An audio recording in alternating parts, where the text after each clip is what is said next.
privacy of medical information. Most people consider their personal health information to be highly sensitive and deserving of the utmost privacy protection. This stems in part from the societal stigma that is associated with certain diseases and other physical and mental conditions.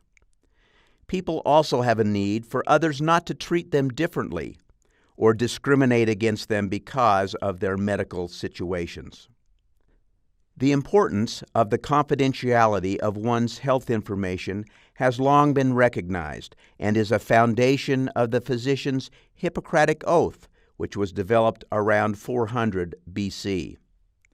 But in today's complex system of healthcare, many persons and organizations besides doctors have access to our medical records. And there is even more reason to be concerned about the privacy of medical information as the healthcare industry transitions from a paper-based system to an electronic medical record system.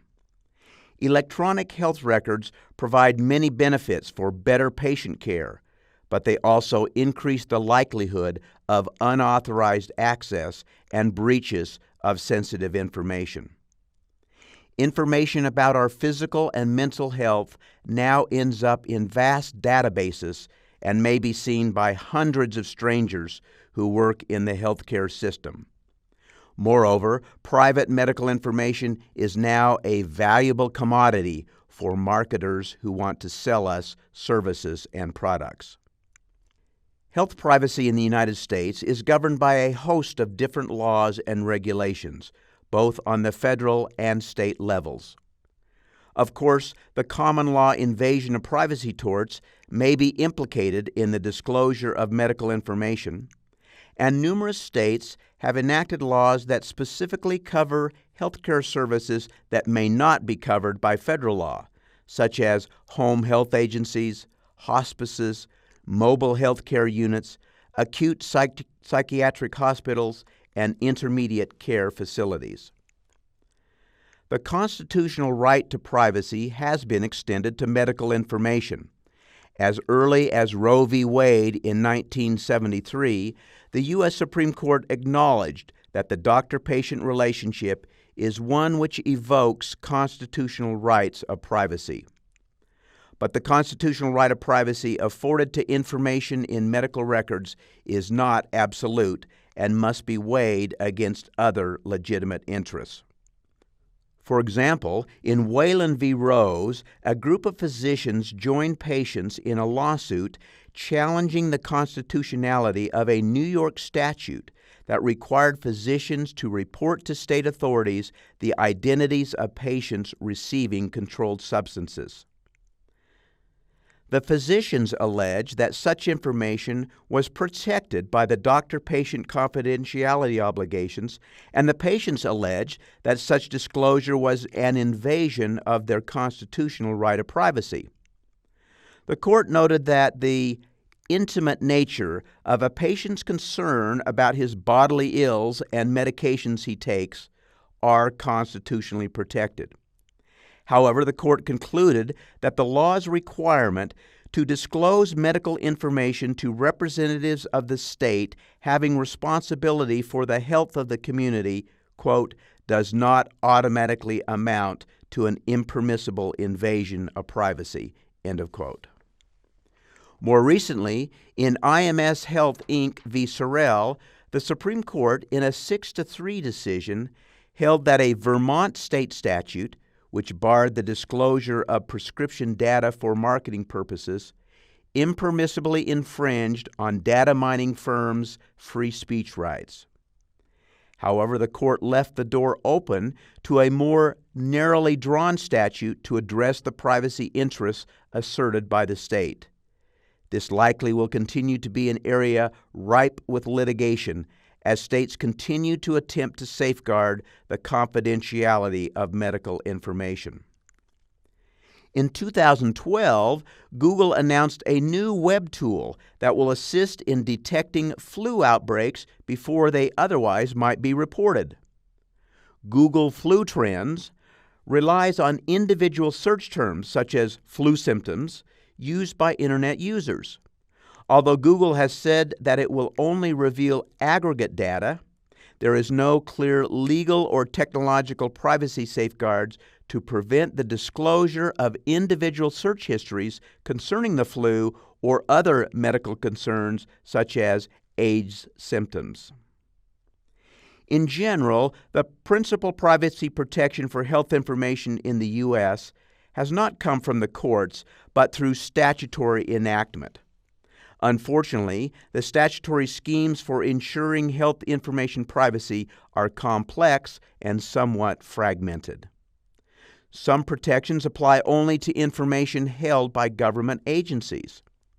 Some protections apply to specific groups such as federal employees or school children. And some protections apply only to specific medical conditions or types of information, such as information related to HIV or substance abuse treatment. Recently, privacy concerns have centered around the rapid advances in the collection and use of genetic data.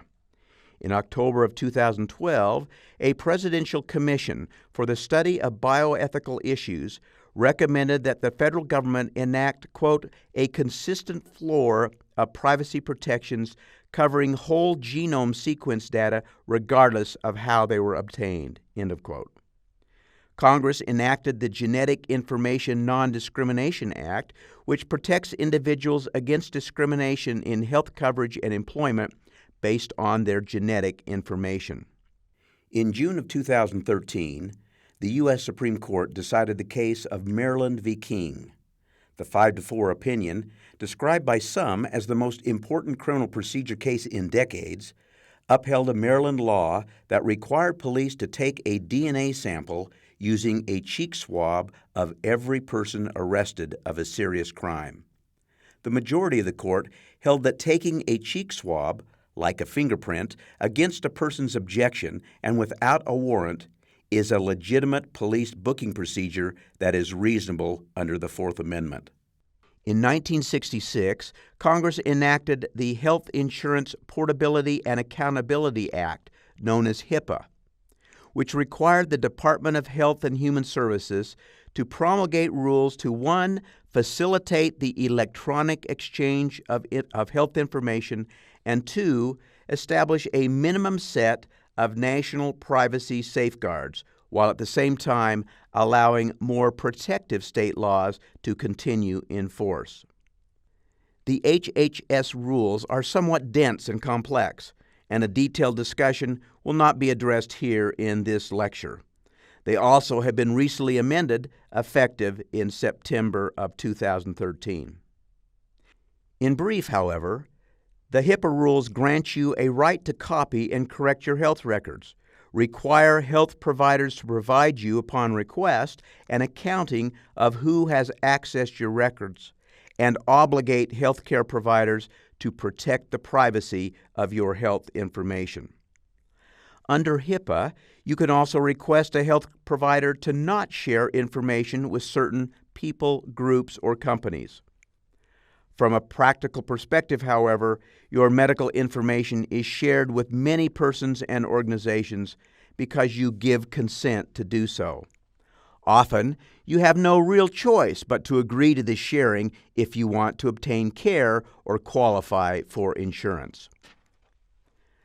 Under HIPAA, employers generally do not have access to your medical records or insurance claims because it could result in discrimination, something Congress wanted to avoid. Family members also need your permission to access your health information, although there are some exceptions to this general rule. Your health information generally cannot be used for marketing purposes under HIPAA unless you give permission or take part in free health screenings. This is why you should carefully review the privacy policies of your frequent shopper loyalty cards at pharmacies. HIPAA does allow your medical information to be used for research. However, your name may not be released. HIPAA also requires doctors, hospitals, and other healthcare providers to notify you if there has been a breach of your health information. Under HIPAA rules, encryption of information is encouraged, although not mandated in all circumstances.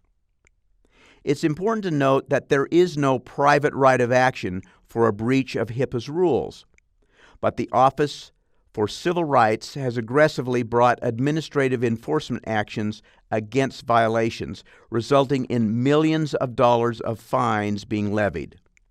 The 2013 amendments to the rules increased the penalty for noncompliance to a maximum of $1.5 million per violation.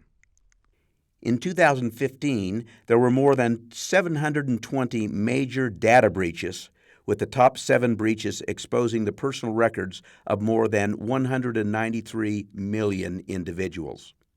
The top 3 breaches were in the healthcare industry. The largest breach involved the country's second-largest insurer, Anthem, and exposed the patient records of more than 80 million persons. Anthem currently faces more than 100 breach-related lawsuits. All told, HHS has received more than 78,000 HIPAA complaints, which have resulted in corrective actions or fines being imposed in over 15,000 cases. In sum, the level of privacy protection afforded one's health information is akin to the extensive privacy protections one has in a home, although the former protection is principally statutorily based, while the protection of the home is grounded in the Constitution and judicial construction. This is the final lecture in our Information Privacy Law course. Thanks for watching. If you have ongoing interest in privacy or media law issues, follow me on Twitter @MediaLawGuy.